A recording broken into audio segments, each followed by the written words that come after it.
Hello, everyone. Welcome to Tea with TPS. Today, our distinguished guest is Indira Kaur Ahluwalia. She is the author of a book called Fast Forward to Hope, and the subtitle is Choosing to Build the Power of Self. So, from the title itself, you would have guessed what it is all about. It is about a struggle. It's also about victory. It's about success. So, the book gives you a picture of what she went through. When we saw her last, many years ago, she was a young bride, beautiful, enthusiastic, energetic, enterprising, running her own company, and ready for enjoying life. But after that, she went through what can be described only as a tsunami in her life. But the creditable thing about her is that she has survived. Because in these days of pandemic, survival has become the only way of success. If you are if you do not survive, there is no meaning in success. If you are not alive, what is the point of achieving anything else by anybody else? But in your case, of course, it was a different time frame, different context. Maybe you wondered, why me? That's a question that always arises. But you cannot find any logic in that. But there are also other reasons why I invited her. She belongs to a family who was closest to us in Washington. There was not a single week or a single month when we did not get together. In fact, her father and I played golf. That is the biggest kind of comradeship you can have. Once you are your golf partner, it's like joining a church. You share many things, you enjoy company, you suffer each other's bad golf, everything. And you are not supposed to cheat when there are a lot of opportunities for cheating in golf. Then I played golf with your brother Monty, who of course didn't have time to play with us all the time, but he condescended to come and play with us. Of course, he played much better golf than both of us. And then, of course, we knew your mother, close friend of my wife, and was inherited the so-called Karuna Empire. And she is doing a very good job. Then we know Monty's wife, her children. So it's a very close family. So what happened to you is very close to us. It is like what happened in our own family. So we kept following it. And when the book came, I was very anxious to read. And I'm fully convinced by the book that you have been really heroic and have been very, very determined. And that is the story I'd like to convey. I think your book has two parts. One is the gruesome experience of going through the diagnosis, each time hoping for the best and getting the bad news. That must have been very painful. I do not want to go through that because that is something familiar to many people who have been through it. But the second part of the book is very revealing in many ways. And that is what I would like to people to read and understand, and the message that you give, sometimes explicitly, but sometimes very, very subtle way. And so I thought that this book is something that people must read. And that was the reason why I thought I would invite you to this program. I have this book chat program occasionally whenever I come across something interesting. So what I see you today, Indira, is a different Indira that I have seen when I left you. But today you look as fresh, as healthy, as bright, as beautiful as before. And that is a very consoling thought. So welcome to my program. Uncle, thank you so much. It's like sitting in the intimacy of your home with family, talking about truth and what gives us joy in life. I am so honored, so touched that, my father's friend my family thinks the story is something that we can share. I know that, when you write a book, when you talk from a perspective of pain, you don't want to cause those you care about pain. And I think I think you allude to that. This is a difficult read for people who know me and love me. But I think there's also, as you say, so much to celebrate in the journey of life, even through crisis. And to get to the other side of it, I'm really touched by this opportunity, Uncle. Thank you. Good. Your medical oncologist, Dr. Fred Smith, said about the book, this is an inspiring read for the author, family, friends, and all who are touched by the diagnosis of breast cancer. So he must have seen many, many cases. But this particular case seems to have touched him even more than the others. That's obvious in his foreword.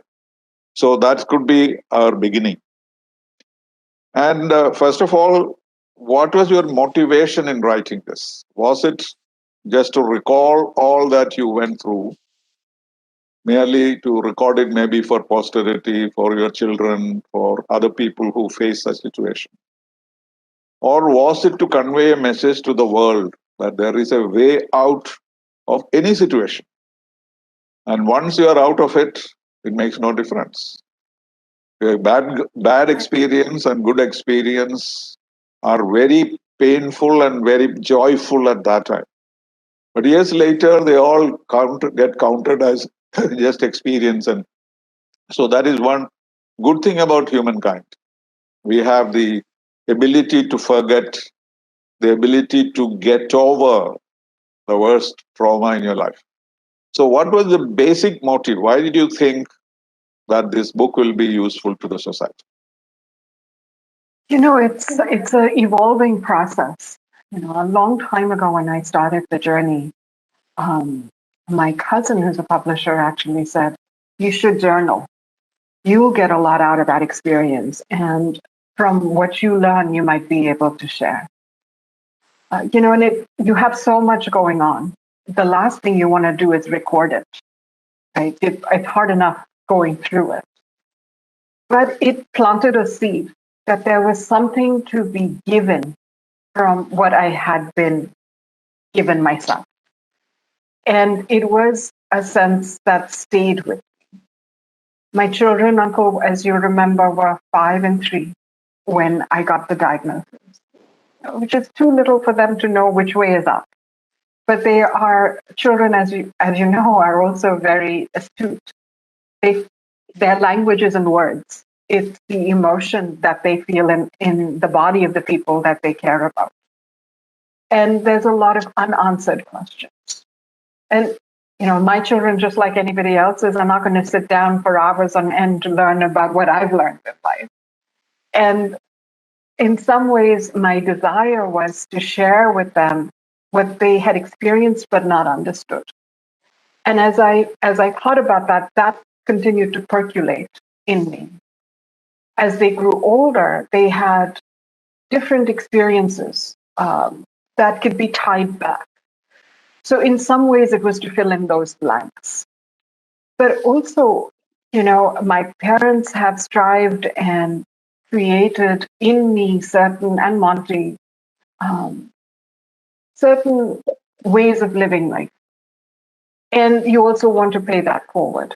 And as I thought about sharing my blueprint, as I've been guided by my family, by my elders, by what I've learned in my life, you want to kind of provide it to your children so they can sidestep some of the challenges.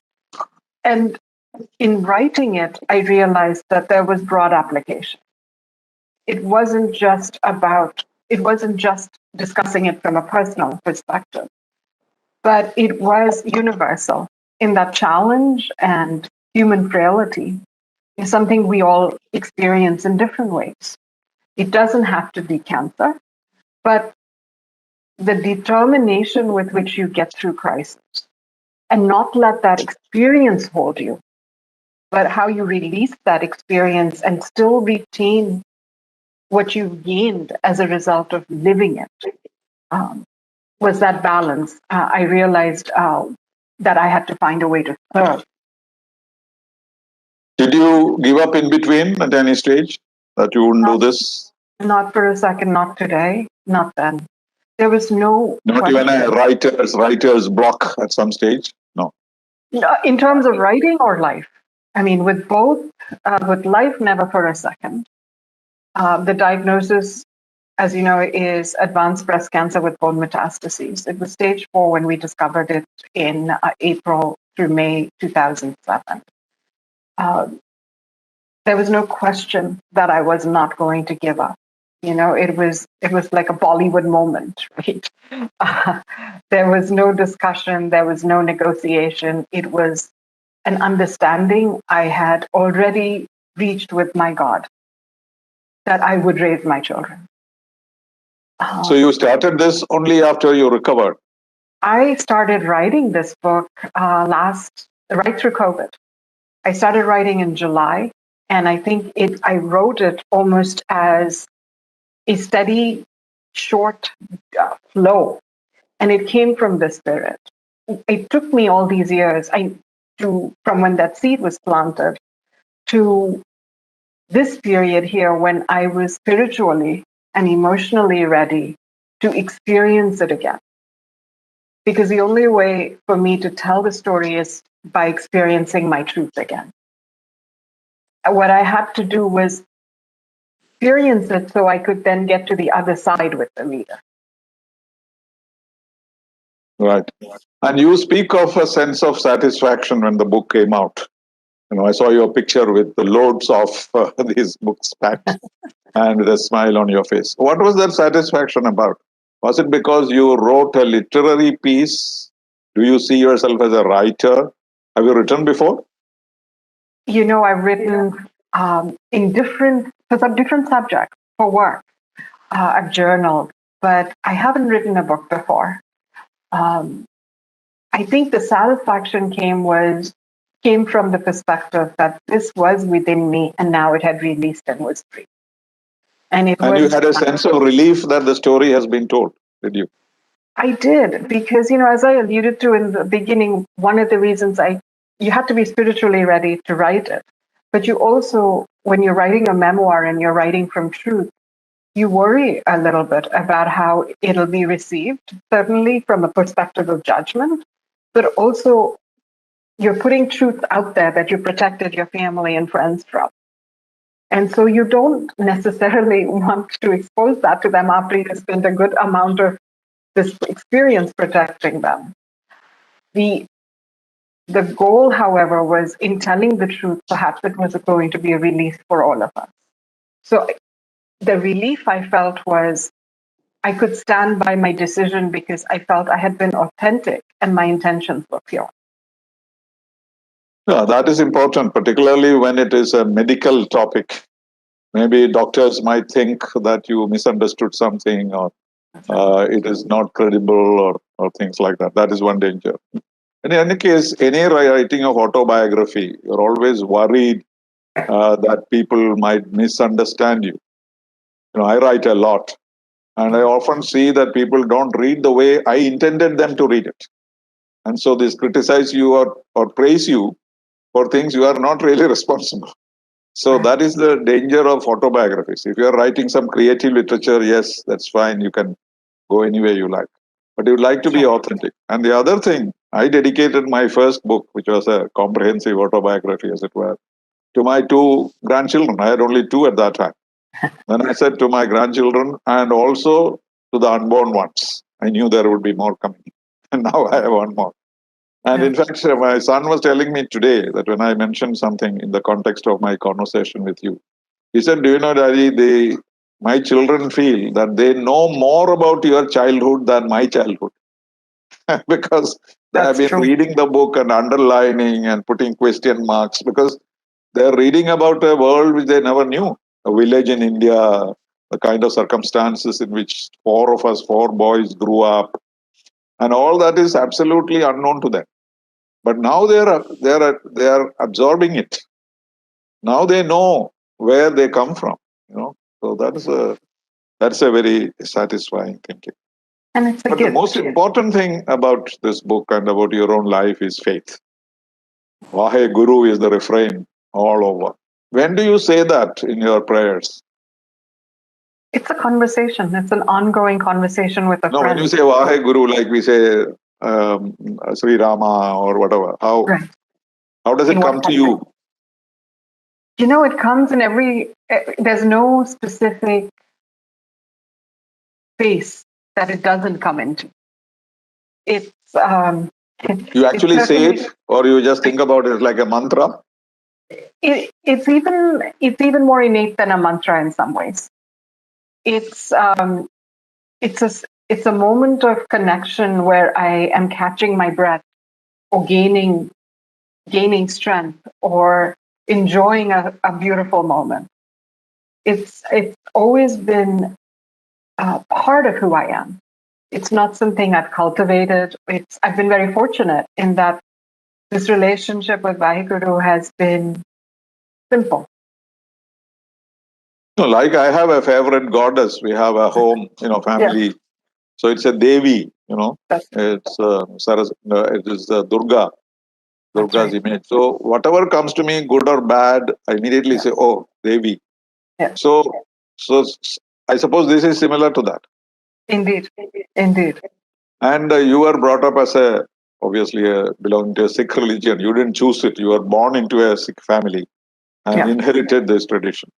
But how is it that has been so deep in you, in spite of the fact that you lived abroad, you saw various religions, various styles, and some of you may look at Sikhs as some kind of unknown people. Why are they dressed like that? So, Right. but you have overcome that. I know that your father and your brother, they still have their headgear. And my So children. also, yes. So Yeah. that means that this is with you as a, what shall we say, a gift, rather than something that you feel that you are stand out among the other people. You don't get that sense, do you? No, it's I think my father has a lot to do with it. In the way that he wore his turban was very natural. It was a part of his whole persona. There was never a moment where I felt he was putting it on and taking it off. Similarly, my son, when he was a little child, he did stick figures with Jura, a top knot on his head. It was, I think we've been very fortunate in that it's been a natural part of our being. We are a spiritual family, certainly. I've grown up but not in, even though we follow the form, we're not educated as much as we should be in the scriptures or in the practice. We live it inherently, but we wear it proudly, because I think by wearing it as we do, we represent our values, which are fundamental to the way I've learned to live my life, which is with respect for the other, from a perspective of equality, standing up for what we believe is right, being of service to humanity. I grew up in Calcutta, which was an oasis because on the way to Loreto House, which was the school I went to from the time I was 4 years old, I would pass through this one street where I would first reach a mandir, and I would do my prayers in the right form.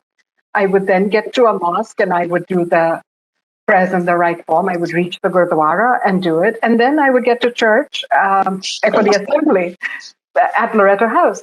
But already I had woken up hearing my father doing Path in the morning.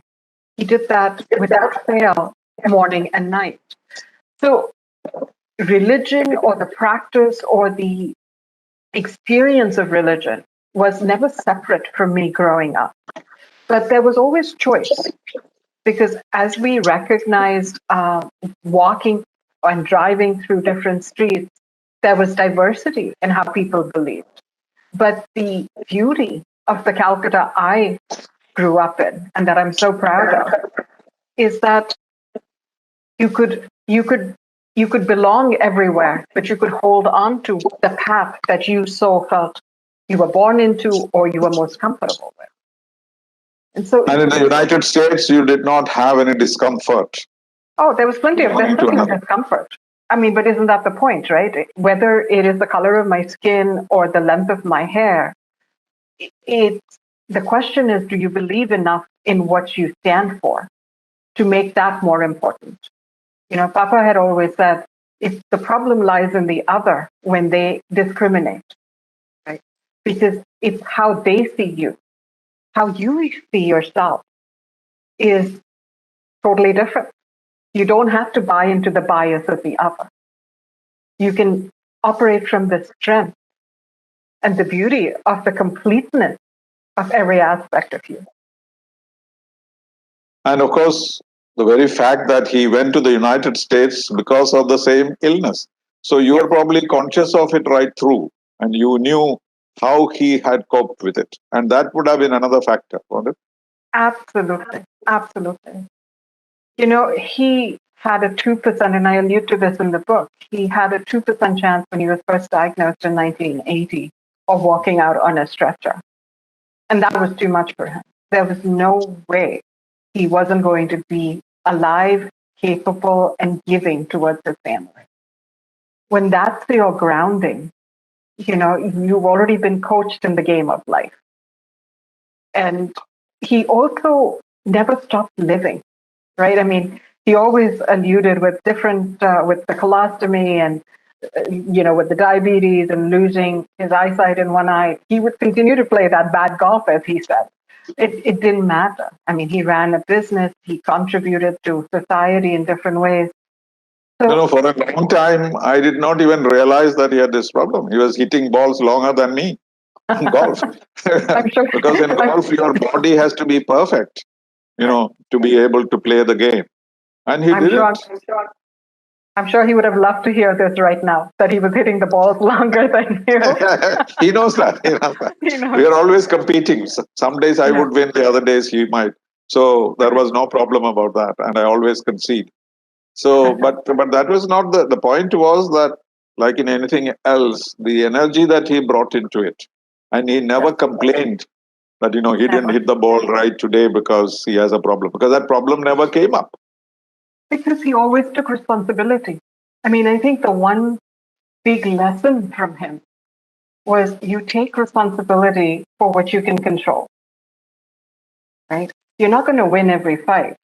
You can't, but you do have the capacity to say, okay, I choose my reaction to a situation that I'm in. And he did it with grace. He did it with dignity. And he also did it without excuses. Yeah, but he built his own business, brought the family up. He was prosperous enough.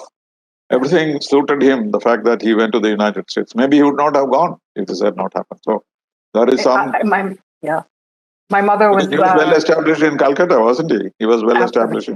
Absolutely. He had a good placement at Metal Box. He was at the top of his game, Metal Box. And I met many of his colleagues in India later, remembering him with great affection. Metal Box community was quite separated. It was, and it was very aristocratic. The club life, Saturday Club and Tolly and all of that good stuff. And, it's a very comfortable life where you're socially amongst your friends and family. So you're absolutely right. The primary reason he moved was to create financial stability for the family, because similarly to the situation in India, you might be, when you're a professional, you're not looking at that time, you weren't going to get a pension. Everything was paid through perk rather than salary. So creating sort of a financial base was something he took on as a personal obligation. Well, that was a gamble because anything would have happened. But again, that shows faith in his own faith in his future, and that is what. And I think that's one other lesson that I allude to in the book, which really is attributed to him. You make decisions and then you act. You don't flounder while you're in the midst of the situation. because then that situation gets drawn out. He said, this is my goal. This is what I will achieve. I will live, I will provide, and I will live a good, happy, comfortable life with gratitude. And that, I think, has been his greatest legacy to our family. And then you set up your own company while after working with him for some time. Yeah. And all that is, and so when all this happened, the support system in the family, I would credit them with your success, because I'm sure the support system must have been very strong. And that must have been a great encouragement for you. No question. I mean, it's even more than a support system. It was, we were all in it together. We were all experiencing it together. And we were all taking care of each other. There was full transparency in what we were dealing with. And so there wasn't sugarcoating the situation, but there was also not, with each other, we weren't dwelling on the negative. I think internally, we all dealt with our own pain. But I was never alone for a single treatment. I was never alone for a single appointment. There was always food. There was always care. And it's not, it's certainly my family that bore the brunt of it. But, there were random strangers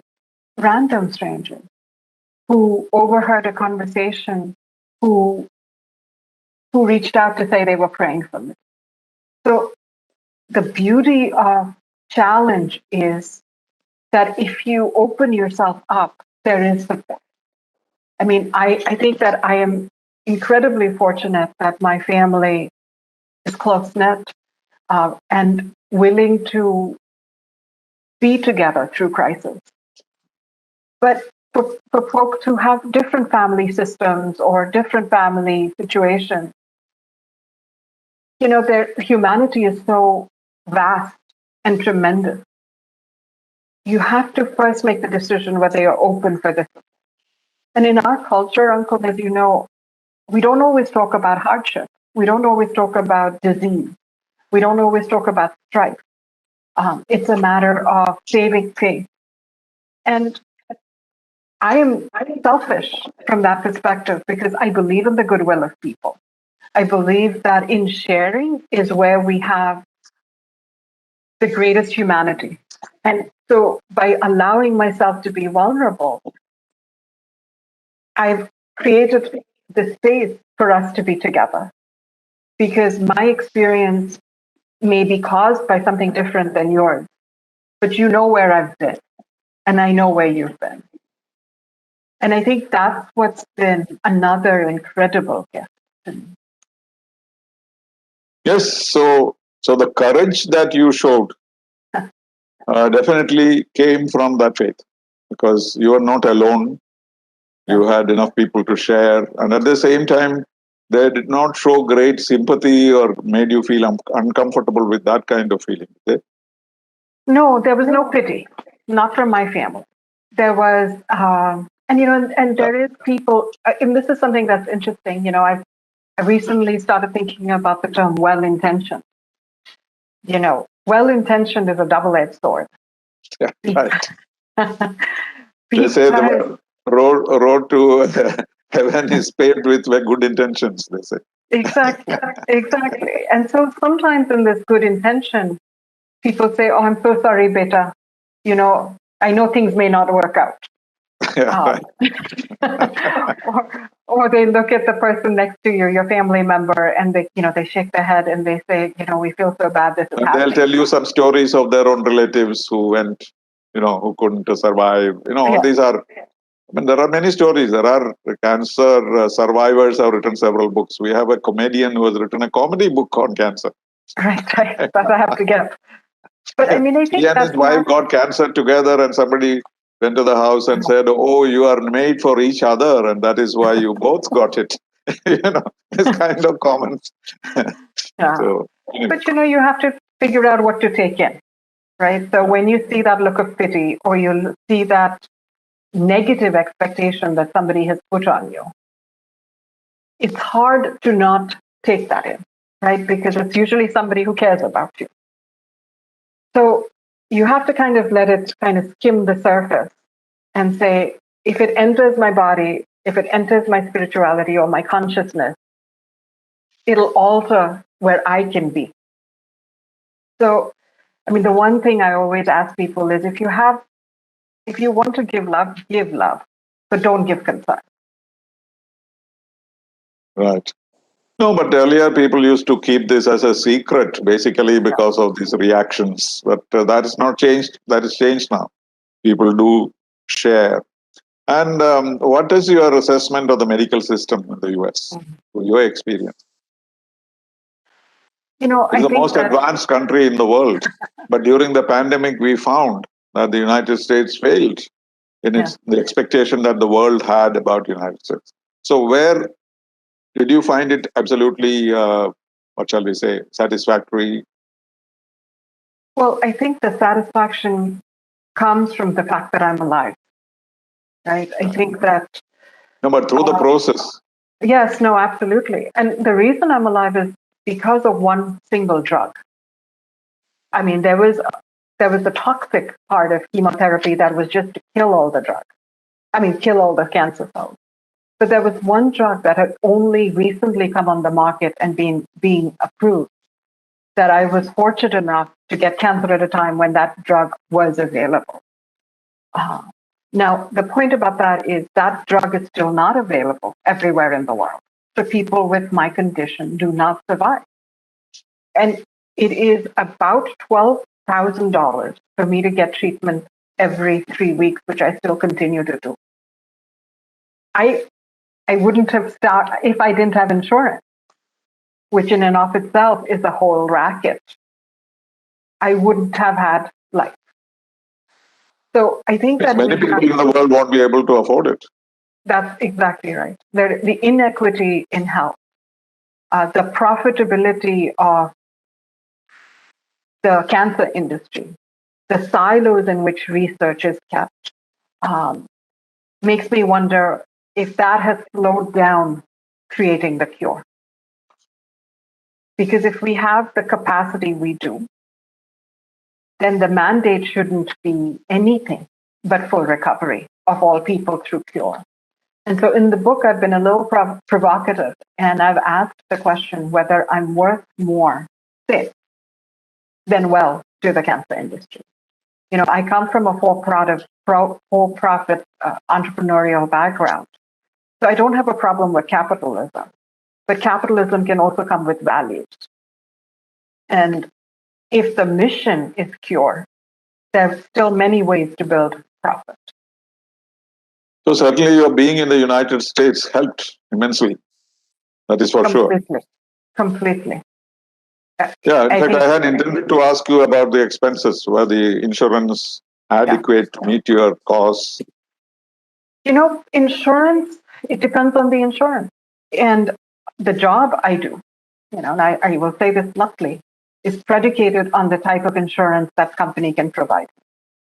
It has much less to do with whether I want to do that job.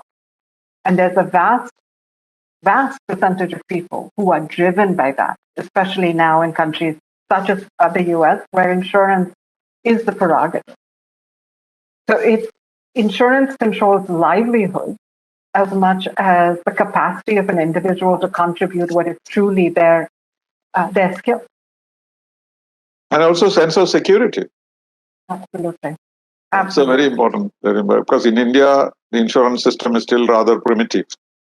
And therefore, I mean, it's more socialistic here in that sense. A lot of things are provided free for poor people and all that. Those systems don't exist elsewhere, not in the United States, definitely. So there is a constant fear of insecurity whenever the illness comes. Now that the pandemic is here, people don't know how they are going to survive, and people are making money. There's a lot of corruption. You know, oxygen is being sold, and and the machine equipment is sold at very exorbitant prices. So it's a very calamitous kind of situation that exists in India at the moment, which everybody acknowledges. But at the same time, there is some kind of a social safety net for the poorer people. They may not get the best medicines, but they get some treatment. In most cases, in the pandemic, in COVID-19, most people, if you go to a government system, there is no expenditure at all. So such systems exist in India, so that may be this mix. But the sense of security that you have, this is not going to make you bankrupt, is something which I suppose keeps you alive. Well, it does. I mean, and just for a moment to reflect on the situation in India, I mean, the suffering is beyond understanding. And it brings certainly, we've all lost family through this, which is hard to take.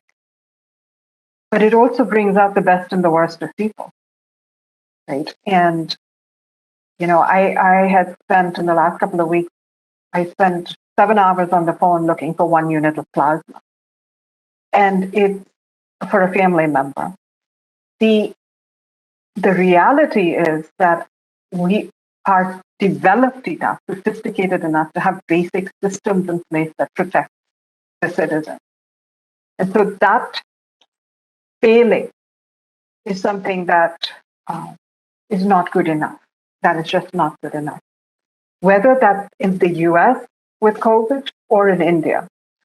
But the issue with insurance is I'm lucky that I have been able to get a job where the company can afford the kind of insurance that covers the costs in a way that's not making me bankrupt. Others don't have that. But over and above insurance that covers, a certain segment of the cost, there are additional costs that insurance does not cover. There's loss of days work, so there's a loss of income also over and above significant additional expenses. I mean, getting sick is a expensive situation in a way that it can make a life or death difference based on where you live. And whether you're in the US, even upstate New York doesn't have the kind of facilities and resources and expertise that New York City has, let alone in another country. It's about all kinds of problems about medical system, the Obama care, all kinds of things. One is not very sure how each one falls into what category. No, I just asked because it may be of interest to people to know, the kind of financial stress that this kind of thing brings about. How about the psychological one? Oh, that's a heavy one. I did my undergraduate in psychology, but even if you were a therapist yourself, it doesn't prepare you. I mean, what you learn is in textbooks. When you see somebody else's experience, even if they're a loved one, you still don't own that experience. And I think a lot of my book is really, at least the first part, which is the discussion about the experience of getting cancer, is from an emotional gut perspective.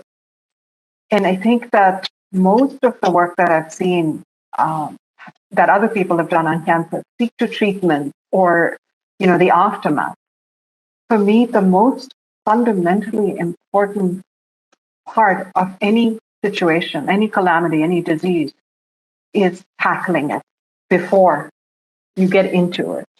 And that period of the unknown, when you know something's not right, be it in a marriage or be it in your body or be it at work, we all know when something's not right, when it feels off. Then the process you go through to question yourself, to doubt yourself about whether there is a problem. Don't overreact. I have work to do. I have to take care of the children. I have to solve that problem till the pain gets worse. Till the point you get to the point where you say, can I afford this? Can I prioritize this? Can I make time for this? Can I take time off for this? And then you start that process of trying to go from pillar to post.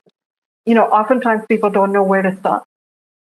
Who do you call when you feel this pain in your breast or you have this situation evolve? At least in the medical field, there are doctors and specialists, right? Right. And consultants. and various consultants categories. that you continue to pay for. Bills come from everywhere. Yeah, it's strange, some laboratory in Massachusetts and some in this and that. We have been through this. That's very shocking. Exactly. And it's months before sometimes you get diagnosed. It's months that you know that something is wrong, that you've been given an indication. You've had one biopsy, you need another biopsy, you need this blood test, you need to find this doctor. But they still won't commit till all the pieces of the evidence are lined up. And in this period, you know things are getting worse.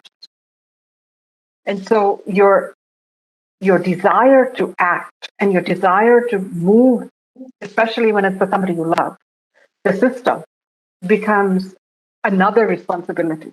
So not only do you have that physical pain, you have that emotional trauma and a sense of helplessness.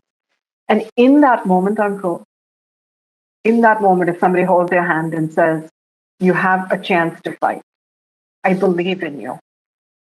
Stay strong. Keep it together. Find the reason why you live. Envision your future the way you want to see it. Experience the good of what you want your life to be. All of a sudden, that tension lifts just a little bit. And that gives you the next breath. And in that next breath, you're able to fight for one more.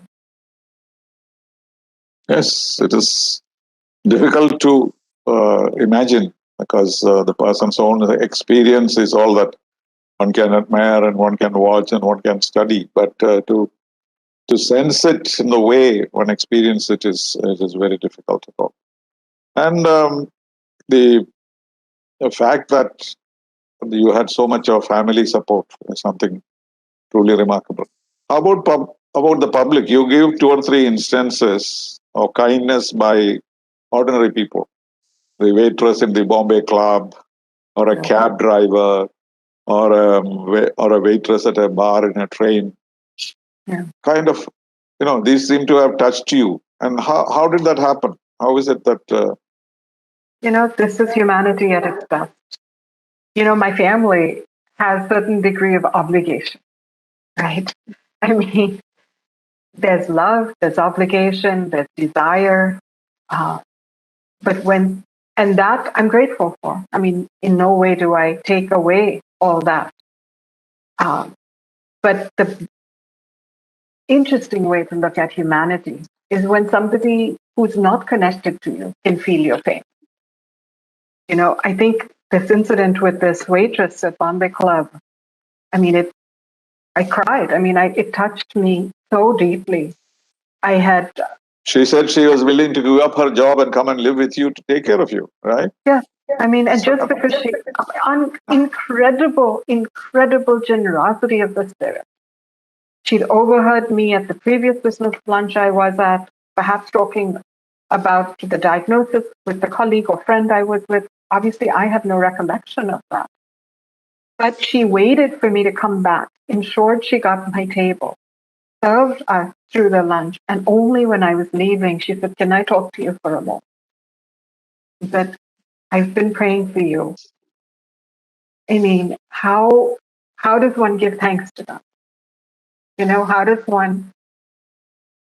I've always believed human beings are fundamentally good. There's nobody better than my parents, my brother, my sister-in-law, and my children, of course, right? That's what I believe in because that's what I've witnessed in my life. But when a random stranger gives so much of themselves, that's to me evidence of the goodness of human beings. Yes, and even the other instances of the cab driver and waiter. So all very, very fascinating stories, and I'm glad that you remember to record them because these are signs of humanity coming through all these problems. And finally, the pandemic, because that people who have suffered from cancer are particularly susceptible. So how did you deal with that? It's I remain, as I say, in treatment. And with the treatment, there are ups and there are downs, but mainly hidden, invisible side effects. So enough for you to pretend it's not happening. But when something like except when it gets you, but when the pandemic happened, it brought a degree of consciousness for the vigilance with which we have to live our lives. And So all of us had a new sense of mortality. Yes, indeed. Don't you think? There is that sense, particularly when they said 65 and above. Yeah. So people above 65 like me felt that you are particularly vulnerable. Because otherwise you don't plan in terms of the future and you think whatever is to happen is to happen. Absolutely. But this brought in a new reality. I don't know how many colleagues I lost in the last 1 month in Delhi, foreign service officers. Not only that they died, but they died in very miserable circumstances. Died in the parking lot, looking for an oxygen cylinder. So that kind of, and also it's a very lonely experience for them. Nobody, the family cannot be with them. So it's brought in a whole sense of vulnerability to mankind as a whole, right? It has. And, it comes back to a very fundamental truth that much as we are surrounded by humanity and the goodness of humanity, ultimately, our destiny, our mortality, as much as our capacity, as much as our service, is our own. And in that, we're not alone if we believe in something bigger than us. If we can hold on to knowing that we're driven by the goodness of a higher energy. And even in those moments of desperation and helplessness and feeling alone, that we're still held in the palm of God's hand. But were you not very impatient when a president like Donald Trump, who did not believe in science? I know at least your father was a Democrat, very active Democrat at that. In fact, he introduced me to many Democratic congressmen and senators in your home, outside, raising funds for the Democratic Party and all that. I don't know whether you have a party connection. So, but you must have all been very impatient with an administration which does not believe in science. Even we felt very sad about the United States. But anyway, now you are past that stage and you have a president who is particularly conscious about these dangers and doing his very best.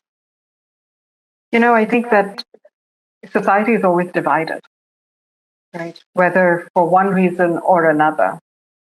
But when politics comes ahead of humanity and the purpose of leadership, which is to serve, is corrupted by individual greed, that's when citizens have to take responsibility and call it out. And, I do my part in who I vote for and who I campaign for. I'm very grateful for the tide we're in right now, knowing full well tides change. But the most fundamentally important thing is to understand, for me as an American,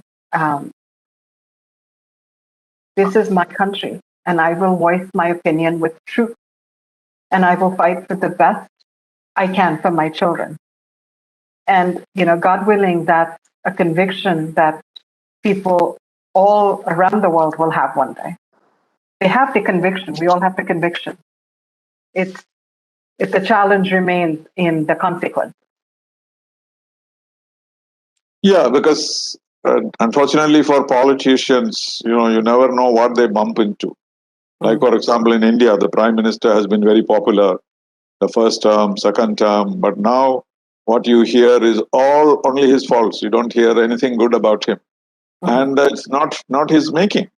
So politicians may be guilty of many things, but they can also be victims of circumstances. And so the whole name of India, everything is getting complicated. People say India is a half a democracy or it's an autocracy and so on. So India is also judged rather sternly by the world. But they expect India to do better than what we have done. And that is what I think has, because I don't think we called America half democracy when it happened there. We didn't. But I think it absolutely should have been. It absolutely should have been. I think the reality is that when a leader is in position, they're responsible. It doesn't matter whether the issue came before, after, or before, if it's happening during. In that moment, the trust of the people has to be that the leader will take care of all people. Right.